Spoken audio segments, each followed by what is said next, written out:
Koudougou également était aussi mobilisé pour témoigner son soutien indéfectible au capitaine Ibrahim Traoré et à la dynamique confédérale. Entre discours et prestations de musique engagées, les manifestants encouragent les trois chefs d'État à poursuivre leur œuvre de décolonisation des mentalités et de développement des pays du Sahel. Alassane Kenlbego, Karim Bikenga, reportage.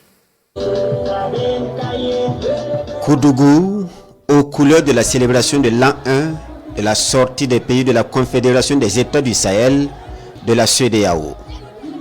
La mobilisation débutée tôt le matin atteint son paroxysme. Sur le coup de 10 heures, les slogans fusent de toutes parts. Ceux hostiles à la CEDEAO, tout comme ceux en faveur de la Confédération des États du Sahel. À la tribune, les interventions se succèdent et se ressemblent, tant dans le ton que dans le contenu. Puis vient la déclaration de non-retour à la CEDEAO.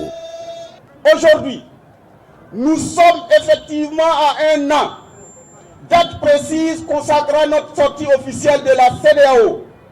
Mais force est de constater que la même organisation, sous des officines malicieuses, a décidé d'accorder un délai de 6 mois de plus qu'elle estime important pour continuer les négociations afin d'obtenir un retour de nos États. Un retour jamais envisageable pour les organisations de veille citoyenne réunies en ces lieux. Le départ est irréversible et pour elles, la prorogation pour 6 mois n'engage que la CEDEAO. Notre déclaration de départ est sans ambiguïté. Elle est de nature irréversible et n'aboutit à aucune négociation. Nous voudrions faire remarquer que la locomotive transportant les peuples de l'AES est sans rétroviseur.